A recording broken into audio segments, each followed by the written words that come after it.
Hello and welcome to a Marketing Sherpa webinar. Thank you for joining us today. Today we're going to be talking about optimization. We got a lot of questions from our audience we're going to answer today, and hopefully we'll be able to provide you an inspirational story to help you improve your own optimization efforts. My name is Daniel Burstein. I'm the Director of Editorial Content here at MECLabs.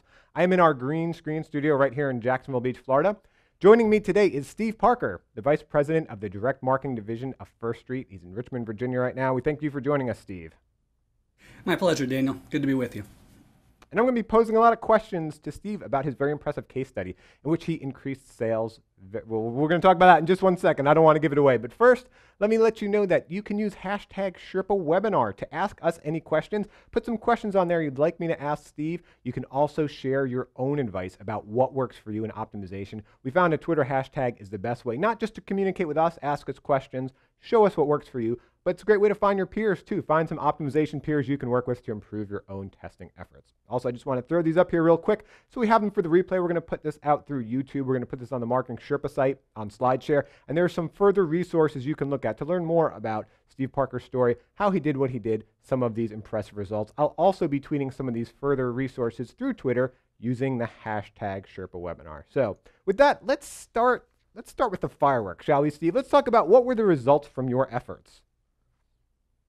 Well, in 2011, I attended the Optimization Summit. Just one of the students in the room. I was new to the concept, but it seemed that, we're pretty good at driving traffic from a lot of different methods. But you know what? We had some websites within our portfolio that really weren't doing very much with that traffic. And I came in, I listened, I tried to apply what I learned, and on the study we're going to talk about today with the WOW computer, we literally increased sales a little over 5 times. And that's selling a very simple computer to consumers who many times aren't even online, which was kind of an interesting challenge to begin with. So we're almost selling it indirectly through their kids, our target market being senior citizens and the elderly. Yeah, that's very impressive. So that's something to think about. That wasn't an increase in just clicks or email opens or anything that's an increase in sales. That is very impressive, Steve. So let's get, now that we've got an idea of the results, let's get into the backstory of you as a person, as a marketer. I always say the past is prologue. And when I was looking into some of your background on LinkedIn, I found that you had an interesting background in that you worked both at consumer products goods companies like Keebler and the company behind No Nonsense Hosiery.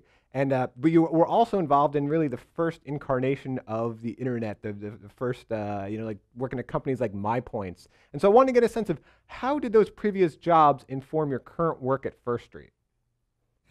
Well, both of them, whether it's consumer packaged goods or MyPoints being a direct marketing model on the internet, they're heavily quantitative, heavily analytical. Not that we've got a bunch of statisticians running around here with PhDs, but the idea of looking at a marketing funnel, for example, that was something I was doing back when I had to do it in Lotus 123, pre-Excel days. I think I just dated myself. But the idea of just understanding what changes have what effect financially on what you're doing, that's a core to optimization, is something that had been baked into my career.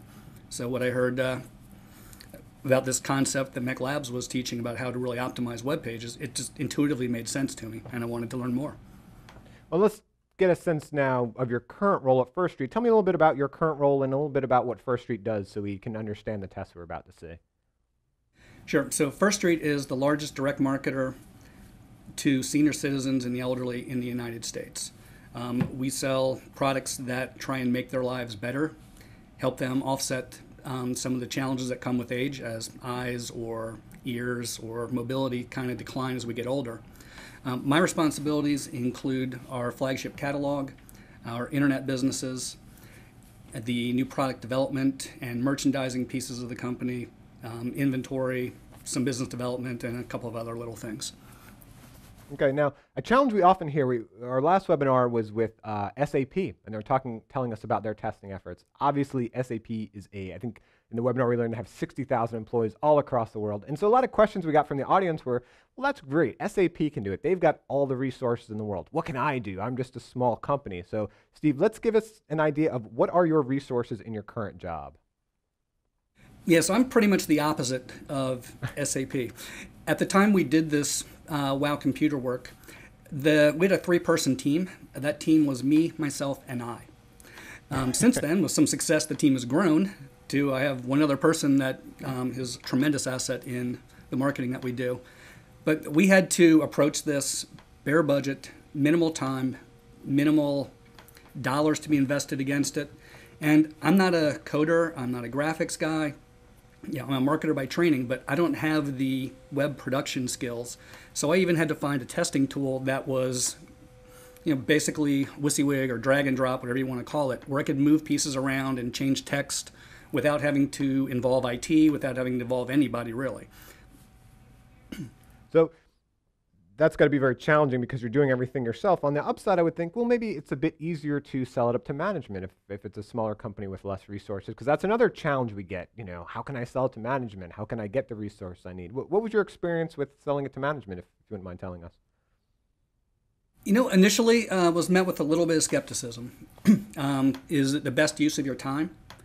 If you've got X number of hours a week you're going to spend on all the things required for internet marketing, where are you going to get the biggest bang for your time, biggest bang for your buck, so to speak? And I started small. I took a website for a product that we didn't have great hopes for online. It was a safe place to test, and that helped a lot with not having any real issues around, are you going to damage the main business here? And it was something that I basically did on the side, so to speak. A lot of Friday afternoon work on the testing when it was, things are kind of winding down. And for me, the tests had to be relatively simple. I'm not doing multivariate testing. I'm not doing lots of fancy graphic treatments. I'm not doing new pieces of technology. Much more focused on just simple communication to the consumer, or telling them what we ought to be telling them and in the right order. And I understand you had an important meeting this morning. I don't know if you can talk to this at all, but I wonder if there's anything from that meeting you can share about what management now thinks about your testing efforts, that you've seen the success. Well, yes, we had a board meeting this morning. Testing is, as direct marketers, it's always something that you want to be doing continuously. We have evolved from my little side project to quite a bit of testing, and we've even moved as far as doing some online testing as a precursor to offline print ad testing, where I can test cheap and fast relative to testing an offline direct response print ad. So it's trying to make us a little smarter and help us be a little faster in finding the good ideas from the bad and then being able to execute them on a bigger stage. Okay, so clearly Steve committed big time to testing, taking it on himself. Now it's time for you to commit in the audience. So this was an idea Steve gave me. I think it's a great idea. A lot of times we listen to webinars, it's easy to just kind of listen in the background, tune it out, not really get full value out of it. But this is our challenge too. Me and Steve are making this challenge. Write down the one best thing you learn in the next 30 minutes. Something that you really want to act on, that you'll commit to acting on in the next 5 business days to put this learning actually into action. That's essentially what Steve did. He said he attended Optimization Summit 2011. He learned something. He went back. He put it into action. So now, from his experience, I know he's had experience before teaching, and he gave us this idea. It's not enough to say I'm going to do this. You have to commit. You actually have to write it down. And so I challenge you to write it down sometime during this webinar. Use hashtag SherpaWebinar. Write it down on Twitter, send it out to the world, send it out to your peers on Sherpa Webinar, saying that you are committed, you are motivated, and you are going to make this change to improve your marketing efforts. That's our challenge. Let's see if you can live up to it. With that, let's jump a little more into this case study. So you came back from Optimization Summit 2011. You took a look at this page, and for those who aren't familiar, at the top there, that C equals 4M kind of formula-looking thing, that's called the MechLabs conversion heuristic. And you can search MechLabs conversion heuristic. You can learn a lot more about it. It's basically a way to break down the likelihood of conversion on your landing page to help you optimize your landing page. But as you look at this page from Steve, wow, he sees all these different changes that he has to make. And the first thing I think about is a question that we got from Matthew. And he wanted to know, how do I get other web designers excited about testing and how it can make them better designers? And when I look at this page, Steve, the first thing this just looks like a designer's nightmare. How did you get them excited about designing a page like this? I know it was mostly you, but I think you worked with some freelancers, some other designers. And I did, once we had some initial success, I did bring in freelancer design help to get us to the next level with a redesign. The main thing for a designer to understand is we're not on the web here in the business of creating pretty art. If you're looking to end up in MoMA someplace, to be the next Andy Warhol, that's great. But we're looking for designs that drive results. In my case, I have a very old target market. They read. They have that kind of time. They are going to spend more time on a web page than a 20-something or a 30-something is going to do. And they're used to an advertisement style. They've seen kind of what we would call old school, heavy text, ugly stuff. They've seen that for decades. And so I'm trying to put something in front of them that is familiar. It's not intimidating. There aren't things moving around when they mouse over something because they don't realize that, oh, that's common on the web necessarily. So it's a design that's based on we win on financial results. We don't win on pretty pictures. And as we look at this page, we see that there's a lot of changes you wanted to make when you got back and you looked at your landing page. We had a question here from Peter. I think it ties into it very well, the steps you took. What steps should be taken when my site has been somewhat abandoned for a time? That's kind of what we had here. Rule number one is get started. Do something. Pick a safe test. An A/B test doesn't have to be 50-50 if you have a lot of traffic to a page. Start with a smaller piece so you're not taking a huge risk, and look for the lowest hanging fruit. Get a win under your belt quickly. It gives you some momentum to then try things a little bit bigger. All the arrows on the slide show you that we tried a bunch of stuff. If it's red, it failed. If it's green, it was good, and the thicker the arrow, the bigger the win or the loss. So we came and beat this page up pretty hard over a course of several months, actually. And, there's some green up there, but there's an awful lot of red and black being a tie. So it's get started and keep iterating from there. Yeah, I think that's a great point, Steve. I love how you have that big red oops on there. It's okay to admit when you're testing. Sometimes you're going to be wrong. One of the things, my favorite things you said when we were preparing for this webinar was, it's okay to fail a lot along the way. So keep that in mind. If you're just starting optimizing, testing, hey, you're not always going to be right. But one thing, the great thing about it when you're wrong is you learn something. And so I've got this question here on hashtag Sherpa Webinar from Grant Baker. Where did Steve gain his insights into his market? And I don't want to give away too much about your optimization summit session at Boston next week, but I thought it was really interesting how you learned about your market from testing. Can you tell us just a little briefly about that? Sure. So there's lots of ways you can understand your consumer. Direct consumer research or primary research, if you have the budget and the time, great thing to do. Secondary research you can learn, meaning what's already out there published on the internet or offline. And from an experimental standpoint online, we tried different positionings, if you will. The subheadline. We tried 2 or 3 different types. We found one that stuck out better. Next week in Boston at the Optimization Summit, I'll be talking about jacuzzi walk-in tubs. It's a partnership of ours. We found a different positioning through testing, and we're running with it across the company, print, offline. We're even wrapping bands now that have it all over it. So if you're going to stick it on a band, it's pretty permanent. You're committed to it at this point. Excellent. Okay, well, let's jump into one of your controls. And the interesting thing about this control that I notice is I don't see something that I see on many landing pages, and that is some sort of social media sharing button. And we had this question here from Eileen. She wants to know, did you combine website improvement testing with social media or content marketing?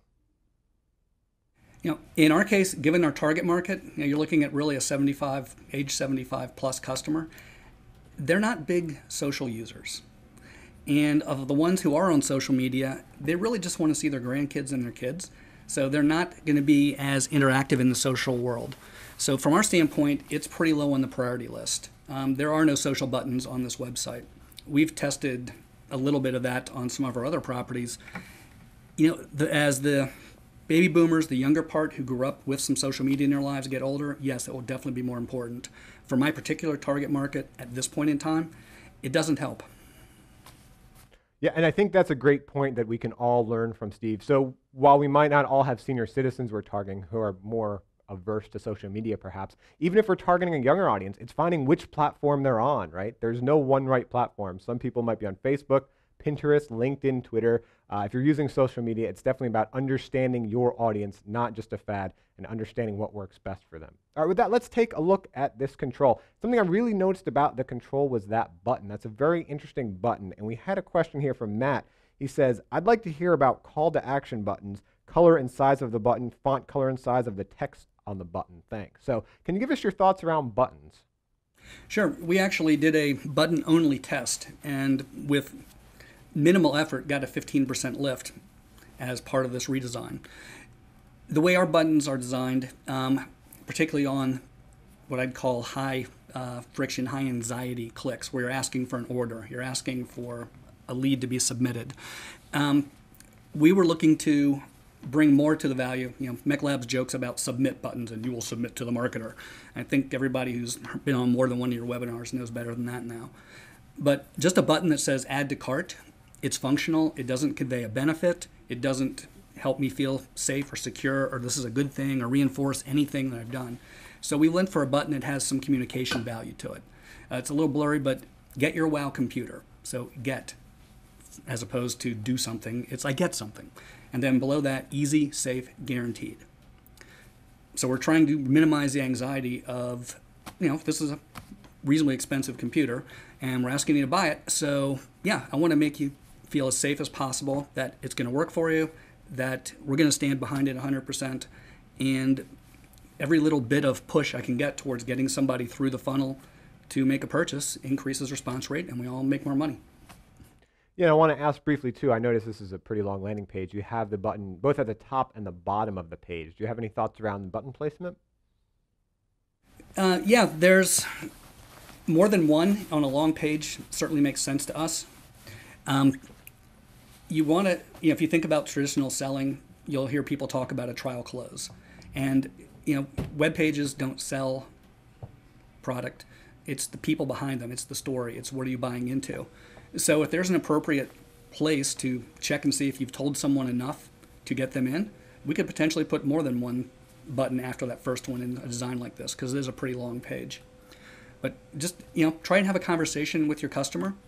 You're doing it through a website, granted, but what would be the logical thing to say at each point as you run through the benefits and then the features of why you've got the greatest things in sliced bread that these people should buy immediately?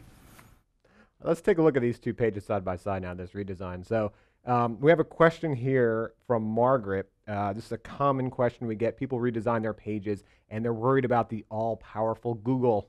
I don't want to mess anything up. I have a decent Google page rank. If I change anything, I could lose it, even if by changing something, I can increase conversion. So you might not have had a big of a challenge here because you went from a shorter page to a longer page, and people tend to be worried about cutting tons of copy off a page, even if all that copy inhibits conversion. But no, nevertheless, Margaret wanted to know, how did the redesign affect Google rankings, backlinks, etc.? And if not, what steps were taken to minimize negative ranking effects? Sure. So let's start with the technical side of it. Backlink-wise, we didn't really change URLs that were in the original mini site there. So we kept the same URL. We changed the content on it. You can certainly use a 301 redirect to keep most of the link juice flowing if you have to re-navigate your site as part of a change. From the work that we did, yeah, we saw a short-term dip in Google, but the vast majority of my traffic is coming from offline print advertising and from the catalogs that we send out. We're not doing a lot of pay-per-click. We don't rely on organic for a great big piece of the traffic here. So it was a less of a concern for me than it sounds like it would be for her. The other thing that we did as we went into this is just made sure we had our SEO basics correct. To the question about someone whose site has been static for a long time. Well, Google's algorithm has not been static for a long time. And what was a brilliant idea in 2010 is probably working against you in some ways now. Whether it's links, whether how you're handling your metadata or not having metadata, importance of titles, importance of URLs that are the same as your keyword. The game is rewriting itself pretty quickly. And so just by cleaning up and catching up, if you will, with more current SEO best practices, we actually came out better on the backside of this and in fairly short order. All right, thanks. Let's take a look at the results now. And wow, that's a 3,566% increase. That is not a typo. So I've got to say, Steve, I have never had a lift that big. If I did, I think I would make a t-shirt with it, and I think I would plaster it on the walls of the office so everyone here knew about that lift. But with that said, we get this question often, and we got it today. How do you organize the results and keep track of them? Short of making a t-shirt with your results, how do you keep track of your test results? Sure. Well, I'll tell you, the first part of that is if your lift is that big, what it really tells you is how bad your previous page was. And the question you should get from your CEO is, why haven't you fixed that already? Because that's just too big of a lift to expect to see. In terms of how we handle the results, we do a decent number of tests, and it's not something that I think we're particularly great at. I've never seen a really good third-party solution that creates the perfect database with everything you'd want to have in it. Certainly some of the services we use, email marketing, for example, the service we use for our A/B testing, they have somewhat of a repository of test results that you can keep there, but they're not even perfect. For example, keeping good copies of what your control and your test were at the time you did them. Even in the offline world, if somebody misplaces a pile of direct mail samples, you may have lost your test and control reference file if you don't have a good wraparound on it. That's what I'd actually ask you about, Daniel. Mech Labs has orders of magnitudes more tests than I do, and you're way more sophisticated than I am. But I would think it's even a challenge for you guys, given just the breadth and the volume of tests you've done over the years. Absolutely, and really it's another data point. With all marketers, we see data as a challenge. And so what we've done here is we have a very rigorous process of having test protocols. So at Mech Labs, each test is assigned a specific test protocol that includes all the important aspects of the test, which includes the hypothesis, why the test was run in the first place, the different designs and treatments and controls, and the results from it. And so in that way, we can go back and look at previous tests and distill learnings from each one. Because in the end, why we're testing, why we're hoping to test all of us, is we want to improve our customer theory, right? It's not about one page. It's not about knowing one button works about the other. It's about really learning about the customers, like Steve was talking about previously about how he learned about his jacuzzi customers. So there's no one right answer. The test protocol system works for us. In the end, the technology is pretty simple. It's essentially Excel documents in a Microsoft SharePoint, but just finding some sort of rigorous process to keep your tests and to communicate them. As we learned when we talked to SAP in our last webinar, one of the most important things they did, I think, in such a big organization, and really any size organization where there's more than one person, you have to do this, is they communicated those learnings. So they kept a rigorous account of what they learned, and then every quarter they would communicate that out to the entire company. And also this helped when they got tests requests, for example, a test for a landing page, a test for a button. Some of the things they felt comfortable saying, we don't need to test this. We've tested it enough and we know what's going to work best. We can give you at least not know for sure, but at least a best guess of what you should do with this button. And in that way, it saves some of the testing bandwidth. And then one more question I had for you, Steve, about this. So as you said, that's a big lift, and very humbly, because maybe the initial page underperformed. But Terry wants to know, what was your most important website change? Really the most important one was deciding to do the radical redesign itself. You saw on the first slide of all the arrows, we beat up the existing page pretty hard. And at some point, it finally got through my thick head that, this page just isn't very good, and no amount of tweaks and twists and turns is really going to make this thing go. So it was making the leap to, all right, let's just start over. Brand new idea, brought in a new outside freelance designer so we'd have a little fresher thinking. Wish I'd done it 6 months earlier. Hindsight's 20/20, but I would say that by far that was the big change. Let's quickly look at some follow-up tests you ran. Here we go, is an ABC test. I believe this test was about price. How should you communicate price? What did you learn about communicating price? Well, two parts to it. In our print ads and our catalogs for this item, we don't put the price in the ads. Our experience is we will, at the end of the day, sell more units of whatever product it is on our major media items if we don't give you price until you call. And what it really does is it gives us a chance on a one-to-one basis on the phone to build up the value proposition. And the more you understand how it fits your needs, the more that it's something that would really be relevant, make your quality of your life better as a senior, the better chance I have that price really isn't an issue anymore. So what we tested here was giving you the price up front at the top of the screen there, or telling you that call now for your best price, or just not even addressing the issue and leaving it blank. Control was B in the middle. On the left, the control, which was call now for your best price. And that won in a landslide. So we saw the same type of behavior online that we typically see offline. So price is a question we often get. Another question we often get is about content length, and you ran a test about that too.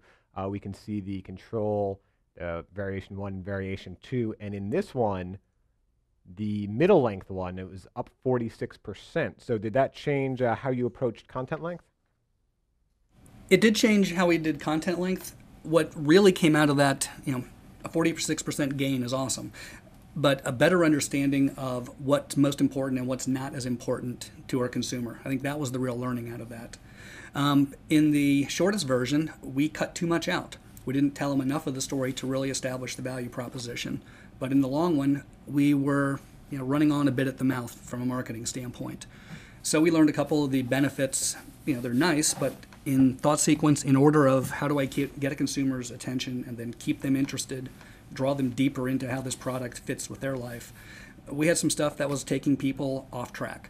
And by basically chunking the site and looking at what we could pull out, we learned what the best mix would be.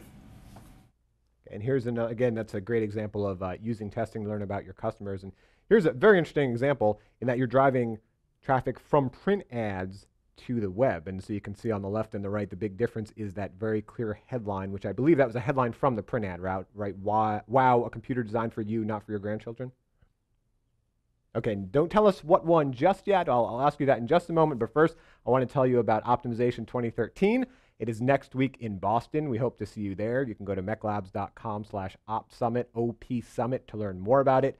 Steve will be there. He will be speaking about what he learned from his customers and how he learned from his customers by testing. It's a very interesting story that we were talking about previously about trying to figure out what resonates most with your customers and how testing can inform that, and how sometimes you have to realize you don't only have one customer.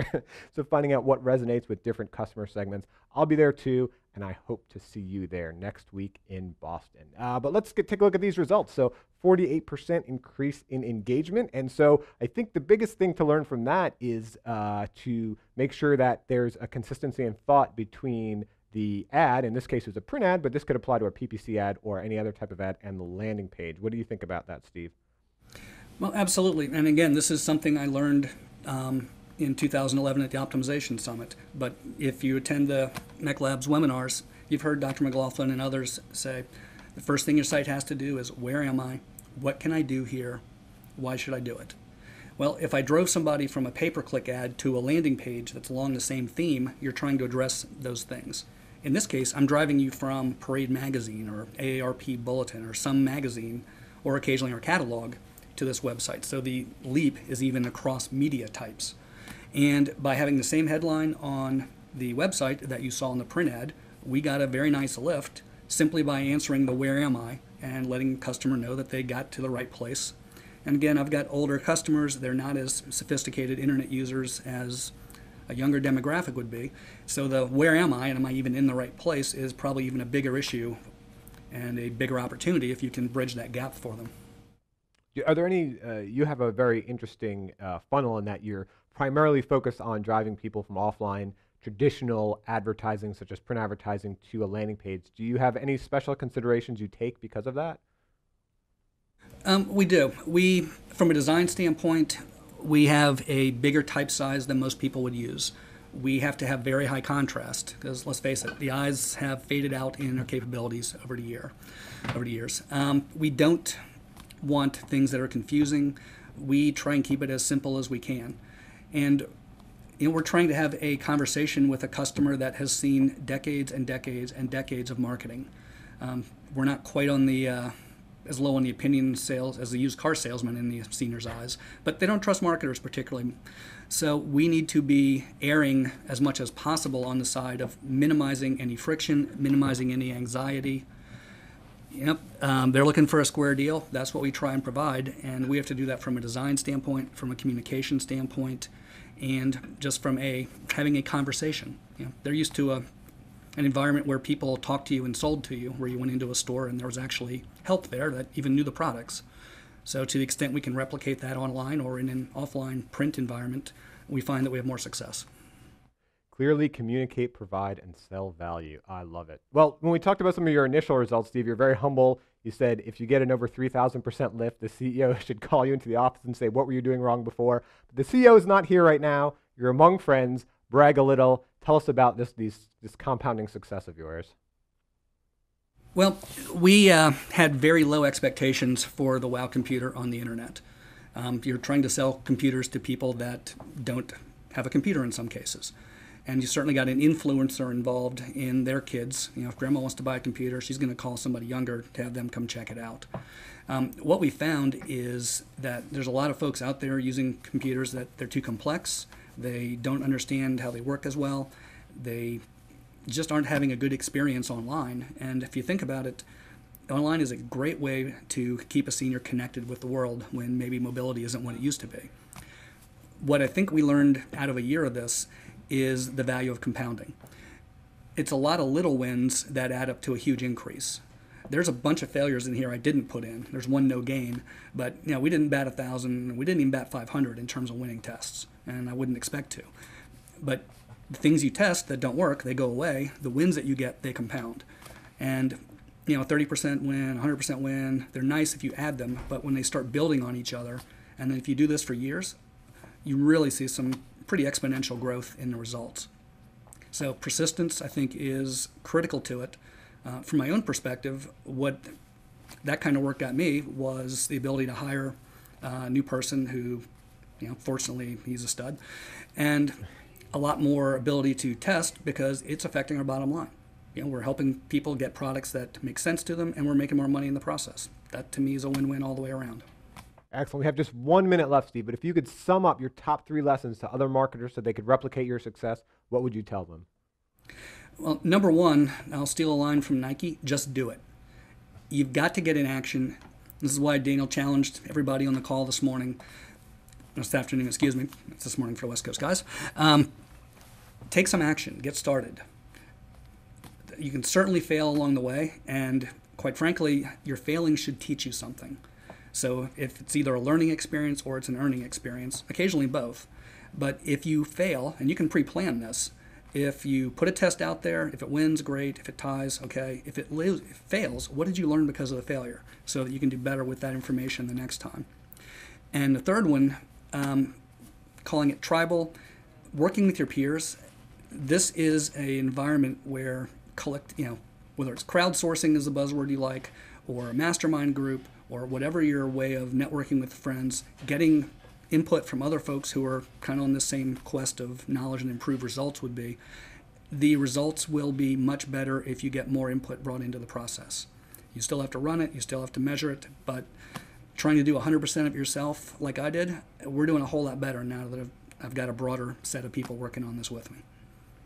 Thank you, Steve. Thank you for joining us today. I look forward to seeing you next week at Optimization Summit in Boston. And thank you all for joining us. And please join us for our next Marketing Sherpa webinar, where we'll be discussing content marketing. Good luck with your optimization.